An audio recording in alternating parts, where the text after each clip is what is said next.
Now that we reviewed push and pull factors, it's time to take a closer look at the other waves of immigration that are going to follow once the United States was formed and created its own nation. This first wave of immigration is going to come primarily from Northwestern Europe. You can take a look at the map here. So we're talking Scandinavia, Norway, Sweden, and so on, and Denmark. In the United Kingdom, including England, Scotland, and Ireland, and so on.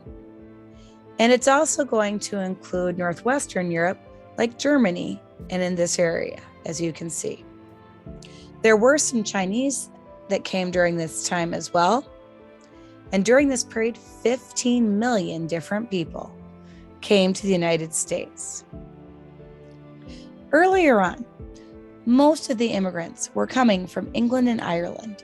In fact, until 1860 or the Civil War, 90% were going to come from England and Ireland alone.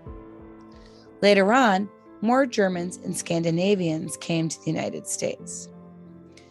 Chinese immigrants were going to settle primarily in Hawaii and California. Except for the Chinese immigrants, the cultures of those from Northwestern Europe are going to be more similar. So why did they settle in the Midwest or come to the United States? There are going to be many historical reasons. The first is going to be the same as people came from the colonies before. It's that idea of available land. The United States was able to buy Louisiana Purchase, which gave there to be more land available for settlement. Additionally, from the U.S.-Mexican War and the Gadsden Purchase, and Texas joining the United States, there's going to be just a lot more land that can be settled. And in fact, the United States government is going to advertise trying to get people to settle in many of these areas. Additionally, the gold rush is going to give added interest to California. That brings us to the Irish potato famine. In 1845, disease attacked potatoes, as most were the same variety in Ireland, and the majority of the crop was lost.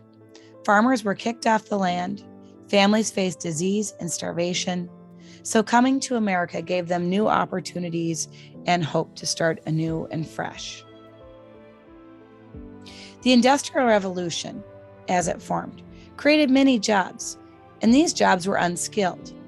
So the need for unskilled workers in factories was appealing. Wages were often higher than in home nations, and there was a better standard of living. So this drew many immigrants as well. The Homestead Act gave free land after 5 years if the land was improved. And this was attractive to many Scandinavians and German farmers in our own area. This made more farmland available and more settlement. And like before, previous Native American claims were ignored, land was taken, or treaties were drawn as interest in this land grew. And finally, there's going to be better transportation. The Transcontinental Railroad and steamships are going to be able to move faster and ticket prices lowered. And this is going to make it easier for people from different parts of the world to make it to the United States much quicker. For example, in 1850, it took 44 days by steamship to arrive in the United States, but by 1892, only 6 days. Another interesting point is that Transcontinental Railroad not only connected the nation, but it also needed workers, primarily Irish and Chinese immigrants fulfilled this need.